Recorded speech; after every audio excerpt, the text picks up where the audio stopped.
Hello students, myself is Arpi Singh. Today I am going to start unit 5th of class 11 states of matter. How many states of matter are there? There are mainly three states: solid, liquid and gas. Solid state, liquid gas, liquid and gas state. Other two states are plasma and Bose-Einstein condensate. In this topic, we will explain only solid, liquid and gas. You will see solid state in future in 12th class. In first unit, that will be solid state. Or in this unit, in 11th class, you will read only uh, gaseous state and liquid state. Okay? This unit is made only for gaseous and liquid states. So in this video, I will explain only gaseous state in major and liquid state in minor. Okay. Now the first person is factors deciding physical states of matter. The previous topics from this you have got in the previous video. I have given the lecture and related with previous topics of this unit in previous video. I am starting in this video with this topic: factors deciding physical state of matter. Which factors are responsible for deciding the state of matter? That is number one. देखिए, for gaseous state, force of attraction will be very smaller than thermal energy. If the thermal energy of any substance is more and more, then force of attraction, then the state of the substance will be gaseous. Okay? If the force of attraction between the molecules is very less, very smaller than thermal energy, okay, then the state of substance will be gaseous. Number second, for liquid state, force of attraction is more than thermal energy. If force of attraction is more than thermal energy, then the state of that substance will be liquid. Okay. Number third, for solid state. solid state कब होगी, कैसे होगी, उसके लिए क्या होना चाहिए? Force of attraction is very more and more than thermal energy. Thermal energy से अगर force of attraction between molecules, between particles अगर बहुत ज्यादा है तो सॉलिड स्टेट होगी, ध्यान रखिएगा. ओके, मतलब अब मैं एक बार फिर एक्सप्लेन कर दूं. जो ये पार्टिकल्स होते हैं, देखिए ये पार्टिकल्स है, ठीक है ना, ये पार्टिकल्स है, इनकी थर्मल एनर्जी वाला अगर बहुत ज्यादा है और फोर्स ऑफ अट्रैक्शन, ये सारे पार्टिकल जो ना एक दूसरे को अट्रैक्ट करते हैं. जब अट्रैक्ट करेंगे तभी तो कोई फिगर बनेगी, ठीक है ना. सॉलिड बने, चाहे लिक्विड बने, चाहे गैस बने. बस आपने क्लास 9 में पढ़ा होगा सॉलिड लिक्विड गैस के बारे में कि जब पार्टिकल के बीच की जो डिस्टेंस है बहुत कम होती है, उनका मूवमेंट बहुत छोटा होता है, एम्पलीट्यूड बहुत छोटा होता है, तो उसे सॉलिड स्टेट बोलते हैं. और जब मूवमेंट थोड़ा सा ज्यादा हो जाता है, ठीक है ना, और इनके बीच का थोड़ा सा गैप बढ़ जाता है, ज्यादा हो जाता है डिस्टेंस, बीच इंटरमोलिकुलर डिस्टेंसेस जब ज्यादा हो जाती हैं तो उन्हें गैसियस स्टेट बोलते हैं. वो सॉरी लिक्विड स्टेट. ये थोड़ा सा ज्यादा कर लीजिए. इसे आप लिक्विड स्टेट में डाल सकते हैं। ये सॉलिड स्टेट, ये लिक्विड स्टेट। अब मान लीजिए और डिस्टेंस ज्यादा हो गई, और ज्यादा हो गई डिस्टेंस, सपोज और ज्यादा हो जाती है, तो इसे आप किसमें डालेंगे? इसमें डालेंगे गैसियस स्टेट में डाल के। क्लियर?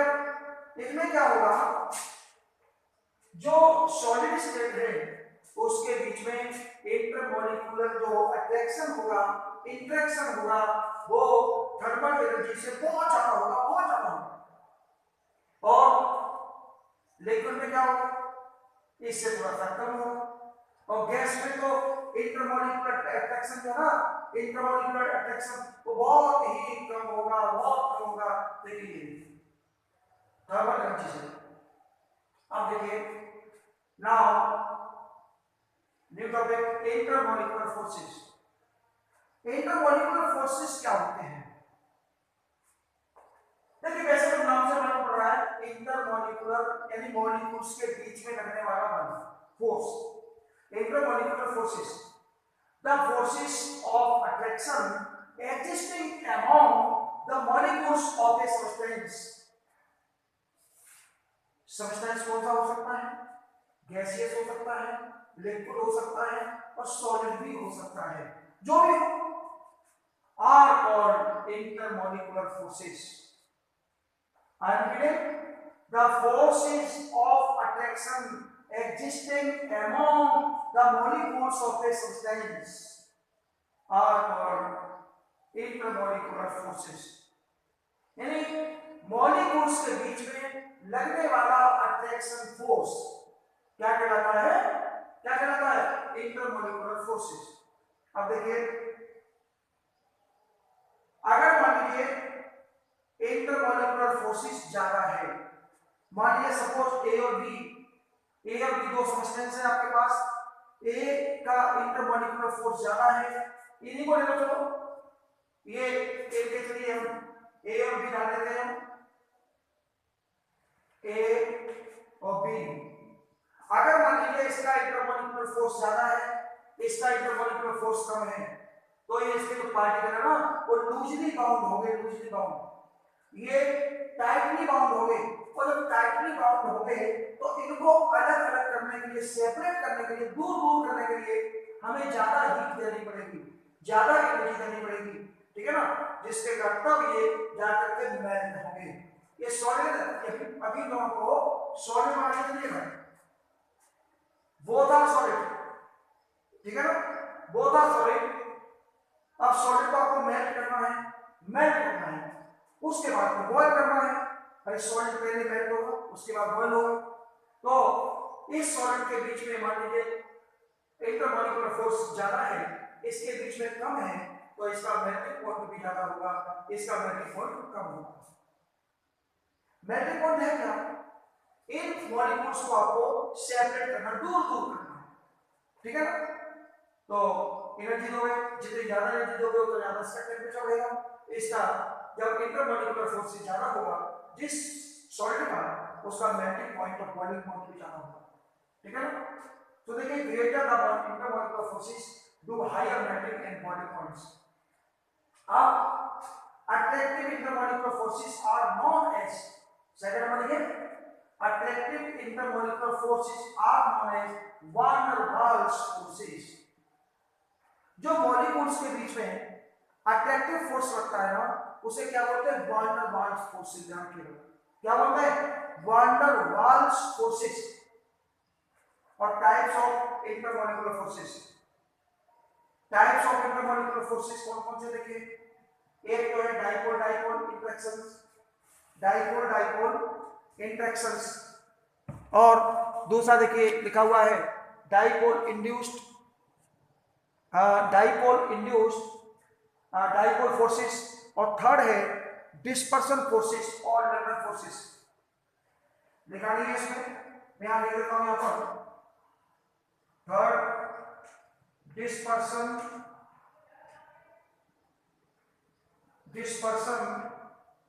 फोर्सेस और लैटरल फोर्सेस।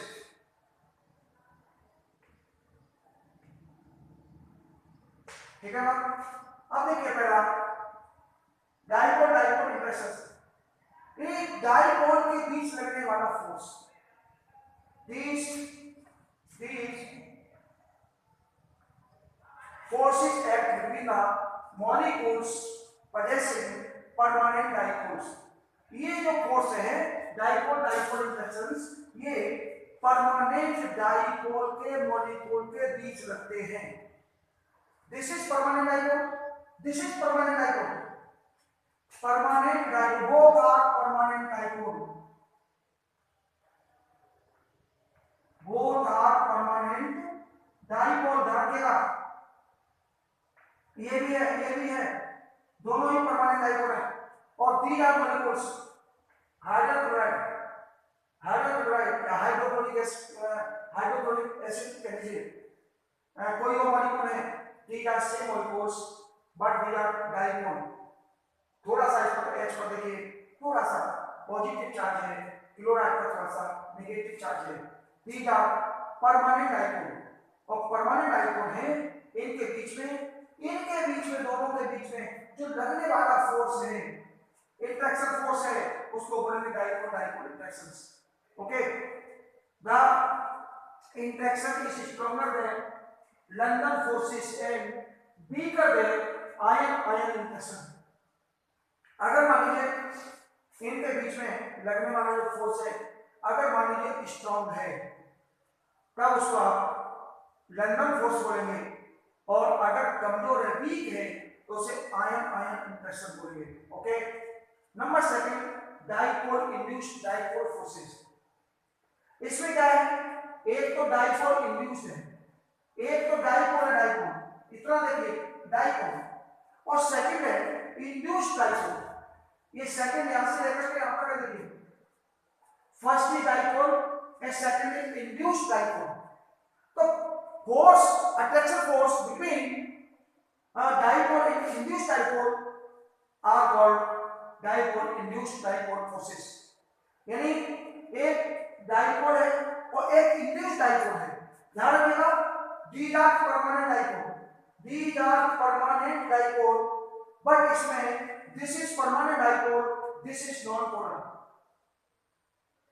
अब नॉन पोलर जो सब्सटेंस है, नॉन पोलर जो मॉलिक्यूल है, उसके बीच में इंड्यूस्ड डाइपोल, इंड्यूस्ड डाइपोल क्या रहेगा, इंड्यूस्ड, जानते हो इंड्यूस्ड को हिंदी बोलते प्रेरित, प्रेरित बल, इंड्यूस्ड मतलब प्रेरित द्विध्रुव, मतलब इंड्यूस्ड डाइपोल। यानी कहने का मतलब है इसमें पोलैरिटी नहीं है, दिस इज नॉन पोलर, ऐसा पोलैरिटी नहीं है। अब पोलैरिटी हमेशा पैदा करनी है। देखो मैं एक एग्जांपल देता हूं, जैसे मान लीजिए कोई स्टूडेंट है और स्टूडेंट पढ़ना नहीं चाहता है, उसका मन नहीं लगता पढ़ाई में, तो उसके जो टीचर हैं क्लास में आकर के उसको लेक्चर देते हैं, बढ़िया बढ़िया बातें बताते हैं कि देखो बेटा वो एपीजे अब्दुल कलाम थे, उन्होंने देखो बहुत गरीब थे, उन्होंने पढ़ा, वो पढ़े, मेहनत की, संघर्ष किया, और देखिए कहां से कहां तक पहुंच गए। जब इस तरह के कुछ एग्जाम्पल बढ़िया बढ़िया दिए जाते हैं, जो पढ़ाई करके बढ़िया मेहनत करके जो सफल हो गए, सक्सेस हो गए, जब इस तरह की बातें वो बालक सुनता है तो वो भी पढ़ना चालू कर देता है। वो सोचता है पढ़ाई में ही सब कुछ है, everything is in the knowledge, in the study, without study we can not do nothing. तो अब देखिए इस तरह की जब बातें पहला वो सुनता है वो, तो उसके अंदर देखिए जो स्टडी की भावना बिल्कुल भी नहीं थी, वो उसके अंदर स्टडी की भावना प्रेरित हो जाती है, आ जाती है। इसी को बोलते हैं इंड्यूस्ड, यानी दूसरे को देख करके उसके अंदर पैदा हो जाना। ठीक है ना। तो परमानेंट डाइपोल जो पोलर है, इसके पास में मैं नॉन पोलर सब्सटेंस को रखा, तो इसने क्या किया, इसके अंदर पोलैरिटी पैदा कर दी। और पोलैरिटी कैसे पैदा की थी, ये बी नेगेटिव, बी पर नेगेटिव चार्ज है, और इसके अंदर इसके जो इसकी ओर वाला जो सिरा होगा, ये वाला, ये पॉजिटिव हो जाएगा, ये वाला नेगेटिव हो जाएगा। देखिए नेगेटिव के तरफ वाला पॉजिटिव और अपोजिट नेगेटिव, ठीक है ना। इधर देखते हैं ये पॉजिटिव चार्ज पैदा हो जाएगा इस साइड में, इस साइड में नेगेटिव चार्ज हो जाएगा। ठीक है ना, इसे बोलेंगे इंड्यूस्ड डाइपोल। ध्यान रखिए, परमानेंट डाइपोल, ये दिस इज परमानेंट डाइपोल और दिस इज इंड्यूस्ड डाइपोल। ठीक है ना, तो परमानेंट डाइपोल और इंड्यूस्ड डाइपोल के बीच लगने वाला फोर्स है उसे बोलेंगे dipole induced dipole forces. So these forces are between the polar molecules having permanent dipole. This is polar molecule, permanent dipole, and the molecules lacking permanent dipole. जिसके अंदर permanent dipole lacking है, permanent dipole नहीं है उसमें induce किया गया है। जब तक ये उसके बगल में रखा रहेगा, उसके पास रखा रहेगा, तब तक उसके अंदर पोलरिटी आती रहेगी। ओके, और जैसे ही ये पोलर को हटा देंगे तो उसकी भी पोलरिटी गायब हो जाएगी। तो इंड्यूस्ड डाइपोल होता है वो परमानेंट डाइपोल नहीं होता, वो दूसरे के संपर्क में आकर के, दूसरे के पास आकर के उसके अंदर पोलरिटी उत्पन्न होती है। ठीक है ना, इस तरह से देखिए मैंने इसमें दो टॉपिक आपके क्लियर कर दिए हैं। और dispersion forces of laminar force मैं केवल रीड कर देता हूं। डिस्पर्सन फोर्सेस और laminar forces are present among non polar atoms and molecules. मतलब ये वाले जो है ना, ये नॉन पोलर और मॉलिक्यूल्स, नॉन पोलर होंगे, जो मॉलिक्यूल्स होंगे उनके बीच लगने वाले फोर्स को डिस्पर्सन फोर्स कहते हैं। These are the weakest intermolecular forces. ठीक है ना, these forces increases, मतलब ये वीकेस्ट फोर्स होते हैं और ये क्या इंक्रीज कर सकते हैं, increase in number of electrons in molecules और इंक्रीज इन मॉलिक्यूलर साइज। ये मॉलिक्यूलर साइज को इंक्रीज कर सकते हैं और इलेक्ट्रॉन की नंबर को increase in number of electrons in molecule, और मॉलिक्यूल के अंदर इलेक्ट्रॉन की नंबर को इंक्रीज कर सकते हैं। ठीक है ना, तो ये टॉपिक रहा clear. Okay, thanks for you.